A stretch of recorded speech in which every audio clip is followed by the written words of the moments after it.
Peter Parker, or should I say, Spider-Man. Huh? Okay. መላው ዓለም የስፓይደር ማንነት ከተረሳው በኋላ ፒተር ፓርከር አፓርታማ ውስጥ ብቸኛ ሆኖ ይኖራል። ኢቭ ከተባለች አርቲፊሻል ኢንተለጀንስ ጋር በመሆን የድር መተኮሻዎቹን ያዘጋጃል። የቀድሞ ጓደኞቹ ኔድ እና ኤምጄ ኤምአይቲ ዩኒቨርሲቲ በመግባታቸው ሲደሰቱ በስልክ ስክሪን እያየ እነሱን ከአደጋ ለመጠበቅ ሲል የከፈለውን መስዋዕትነት ያስባል። አሁን ዋናው ዓላማው ኒውዮርክን በምስጢር መጠበቅ ነው። በዚህ መሃል ኢማን ፍሬዲ ወንጀለኞችን ለማቆም ይወጣል። ስፓይደርማን ባለፉት 6 ወራት ወንጀልን በከፍተኛ ደረጃ በመቀነሱ በፖሊስና በሕዝብ አድናቆት ያገኛል። ሆኖም ከጎረቤቶቹና ከሰዎች ራሱን ያርቃል። በብሩክሊን ከሚገኝ የጄሜድ ኮንትሮል መጋዘን ወታደራዊ ታንክና የታጠቁ ተሽከርካሪዎች መዘረፋቸውን የሚገልጽ አደጋ ጥሪ ደርሰዋል። መኪናው በቀጥታ ወደ ቱሪስቶቹ አቅጣጫ እየነጎደ ስለነበር ለሞት መዳረጋቸው እርግጠኛ ነበር። ነገር ግን በመጨረሻው ሰከንድ ስፓይደርማን ደርሶ በድሮ በመጠቀም የመኪናውን አቅጣጫ በማስቀየር የሰዎቹን ሕይወት ታደገ። ሆኖም ግን ችግሩ በዚህ አላበቃም። ከሰከንዶች በኋላ ፍራንክ ካስል ወይም ፓኒሸር የሚባለው የሚነዳውን መኪና ስፓይደርማንን በኃይል ገጨው። ፍራንክ የቦምብ መተኮሻውን ወደ ስፓይደርማን አነጣጠረ። ፒተር ግን በራሱ ድር ተጠቅሞ የጦር መሳሪያውን አፋገደው። ፒተር ከተከሰከሰ በኋላ ፍራንክ በመኪናውን ገጭቶ ከመታው በኋላ ወደ ቤት ሄዶ ስራውን ለጀግኖች እንዲተው ነገረው። ስፓይደርማን ከጉዳቱ ከተነሳ በኋላ ፒተር መኪናውን ገልብጦ በሩን በመስበር እስረኞቹ ለጥበቆች አስረከበ። ነገር ግን ትልቁ አስገራሚ ነገር መኪናው ውስጥ ያገኛት አንዲት ምስኪን አዛውንት ሴት ነበር። ሴትየዋ የት እንዳለችና ምን እንደሰራች እንኳን ማወቅ አልቻለችም። በዚያ ጊዜ ፒተር አንድ የሚበር መንፈሳዊ አካል ከአዛውንቷ ሴት ወጥቶ ወደ ቢሮ እንደገባ ከዚያም ወደ ውጭ ወደሚሮጡት ሰዎች ሲዘዋወር ተመለከተ። ይህ አካል የሰዎችን አይምሮ የተቆጣጠረ በመጨረሻም ስኮርፒዮን ወደ ተጫነበት ሄሊኮፕተር ደርሶ የበላይ አካላቱን ትዕዛዝ በመቀየር ስኮርፒዮን እንዲያመልጥ ያደረገው። ይህ አካል ወደ ፒተር አእምሮ ለመግባት ሲሞክር ፒተር ሊታገለውና ሊያወጣው ቻለ። አካሉም ከመሰወሩ በፊት መኪና ውስጥ የተቀመጠውን ቦምብ እንዲያይ ነገረው። 3 ሰከንድ ብቻ ስለቀረው ቦምቡ ፈንድቶ አካሉ አመለጠ።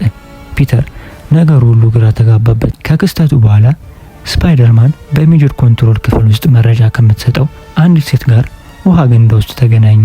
እርሷም ባለፈው ወር ተመሳሳይ የአእምሮ ቁጥር ጥቃቶች እንደነበሩና በእነዚህ ጥቃቶች ወቅት የ30 ሰራተኞች አካውንት ተበርብሮ ቪማክስ የተባለውን ሚስጥራዊ ኮድ ፍለጋ እንደተካሄደ ነገረችው። ፒተር መረጃውን ይዞ ወደ ዴሜጅ ኮንትሮል ዋና መስሪያ ቤት በመሄድ ከዳይሬክተሩ ቢል መስከር ጋር ተገናኘ። እዚያም ከዚህ ቀደም ይዋጓቸው የነበሩት የአንድ ሳምራዊ ተዋጊዎች አሁን ለሜጅ ኮንትሮል ጥበቃ እየሰሩ እንደሆነ አየ። ዳይሬክተሩም ጠላታቸው የሰዎችን አእምሮ በመቆጣጠር የሚችል እንደሆነና ይህ ጥቃት መመከት የቻለው ፒተር ብቻ በመሆኑን እርዳታው እንደሚያስፈልገው ነገረው። ፒተር ምሽት ላይ ወደ ኤምጄ ካፌ አመራ። ኤምጄ ማንነቱን ባታቆም እሷን በማየቱ ደስ አለው። እዚያም የቀድሞ ጓደኛው ኔድ መጥቶ ከካቫራ ጋር ለማውራት ሲሞክር አየ። ኔድ ወደ አንድ ድግስ ሲሄድ ፒተር ተከተለው። እዚያም ድግስ ላይ ስፓይደርማንን ያደናቀፋቸውን ክስተቶችና ማንነቱን ለመፈለግ የተዘጋጀ ትልቅ ሰሌዳ አየ። ይህም በስፓይደርማን የዳነ አንድ ወጣት ያዘጋጀው እንደሆነ የስፓይደር ትራከር የተባለ መተግበሪያ እንደሰራ ተረዳ። በዚያው ቦታ ኤምጄ ከሌላ ወንድ ጋር ስትሳሳም አያት። ይህ ህመም ከማንኛውም ውጊያ በላይ ልቡን ሰበረው። ፒተር በፍጥነት ወደ ህንጻው ጣሪያ በመሮጥ ወደ አየር ተወረወረ። ከኤምጄ ጋር ያሳለፋቸውን ጊዜያት እያሰበ ሳለ በድንገት በእጁ ላይ ህመም ተሰማው። አይኖቹ ሙሉ በሙሉ ጥቁር ሆኑና ራሱን ሳተ። ሲነቃ በእጆቹ ውስጥ የነበረ ሸረሪት ዲኤንኤ የሰውን ዲኤንኤ እያሸነፈው እንደሆነና ተፈጥሯዊ ድር ከሰውነቱ መውጣት እንደጀመረ ተረዳ። የስሜቱ አሳቱ በጣም በመስራታቸው ምክንያት የከተማውን ድምጽ በሙሉ መስማቱ ከፍተኛ ህመም ይሰማው ጀመር። ስኮርፒዮን እንደገና ተመልሶ የጄሜድ ኮንትሮል ህንጻ ሲያጠቃ ፒተር እዚያ ደረሰ። በህጊያው ወቅት የፒተር ሸረሪት ዲኤንኤ ተቆጣጥሮ ስለነበረ ከዚያ ቀደም የሌለው ከፍተኛ የልና ቁጣ ተሰማው። ስኮርፒዮንን ያለምንም ርህራሄ መታው። አጥንቶቹን ሰባበረው። ከአእምሮ ተቆጣጥሮት የነበረው አካል ሲወጣ ስኮርፒዮን በህመም የተሰቃየ እንዲተወው ለመነ። በነጋታው ፒተር የራሱን ቁጣና የዲኤንኤ መዛባት ለመክታት ወደ ዶክተር ብሩስ ባርነር ትምህርት ቤት ሄደ። ብሩስ ባርነር ራሱን ወደ ኬንትሮስ ወይም ወደ ሃልክ እንዳይቀየር የሚጠቀምበትን መሳሪያ አብራራለት። ፒተርም የራሱን ዲኤንኤ ለማስተካከል የሚያስችል መሳሪያ ሰራ። ነገር ግን መሳሪያው በዲኤንኤ ኃይል ምክንያት ተቃጥሎ ፈነዳ። አእምሮ የሚቆጣጠረው አካል ከስኮርፒዮን ወጥቶ የፒተር ማንነትንና የኤምጄን አድራሻ እንደሚያውቅ ገለጸለት። ፒተር ኤምጄን ለማዳን በፍጥነት ሮጠ። በመንገድ ላይ የሰርግ ሄሊኮፕተር ተጠቅሞ አካሉ እንዳይዘዋወር ክልል በማብጀት ወደ ኤምጄ አፓርታማ ደረሰ። ኤምጄን ወደ ህንጻው ጣሪያ ካወጣት በኋላ ኤምጄ ድሮ ትዝታዋ እንደተመለሱላትና ማንነቱን እንደምታውቅ በመናገር ሳመችው። ነገር ግን ይሄ እውነተኛ አልነበረም።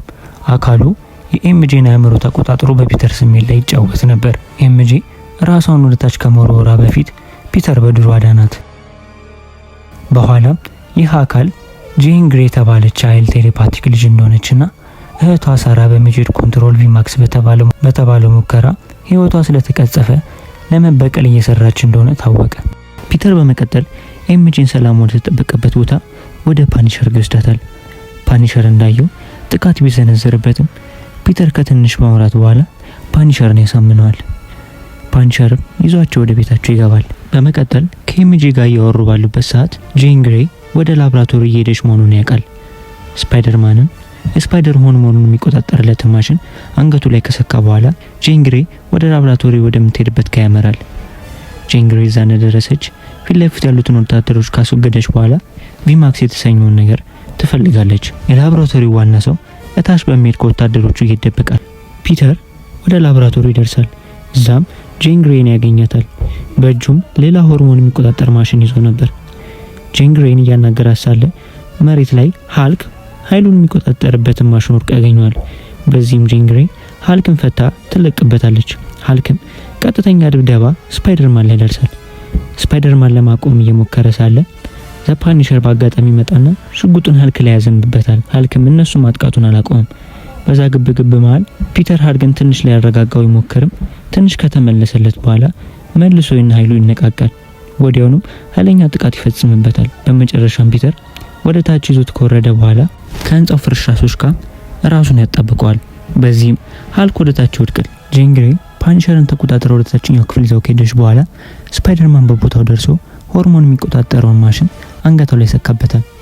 ጄን ግሬም ወዲያውኑ ተዝለፍልፋ ትወድቃለች።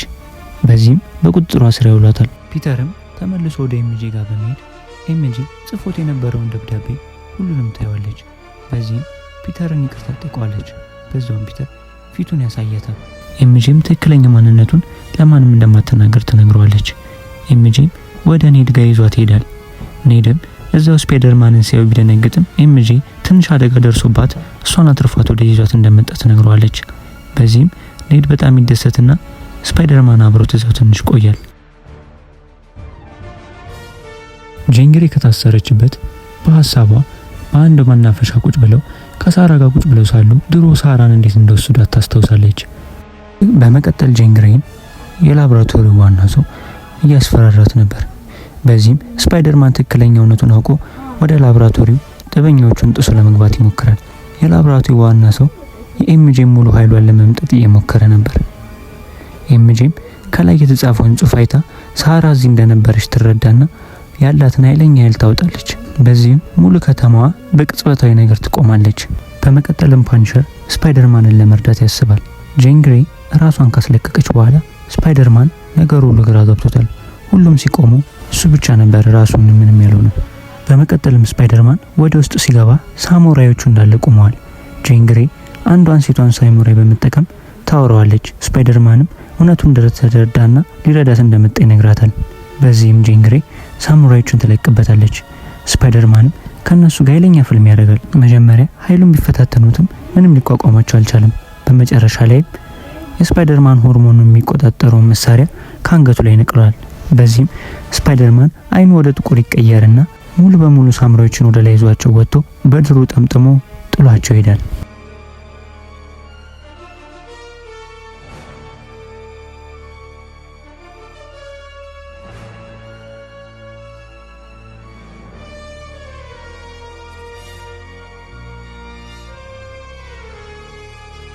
በመቀጠልም ፒተር ሳምራዊዎችን ካሸነፋቸው በኋላ ጄን ግሬይና ዋናው ኦፊሰር ወዳሉበት ቢሮ ይደርሳል።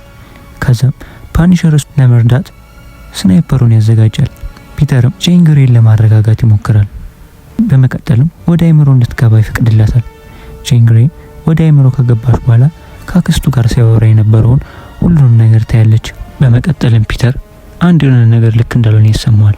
በዚህም ፓኒሸር እሱን ለመርዳት የተኮሰው ጥይት ሲል እሱ ተሸፍኖ ራሱ ይመታል። በዚህም ፒተር በኃይለኛው ይቆስላል። ለጄን ግሬይም እሱ ደህና እንደሆነና ከዚህ እንድታመልጥ ይነግራታል። ፓኒሸርም እሱን ተሸክሞት ወደ ሆስፒታል ይሄዳል። ሆስፒታሉ ላይ የኒውዮርክ ህዝብ እንዳለ ለስፓይደርማን መጸለይ ይጀምራል። ፓኒሸርም በዚህ በጣም ይቆጫል። ከትንሽ ጊዜ በኋላ ፒተር በሆስፒታሉ ነው ይነቃል። አጠገቡም ፓኒሸርን ያየዋል። ፓኒሸርም በጣም ይቅርታ የተጠየቀው እንዳንተ እኔን ጀግናይቼ እንደማላቅና ጓደኛዬ ብሎ ይጠራዋል።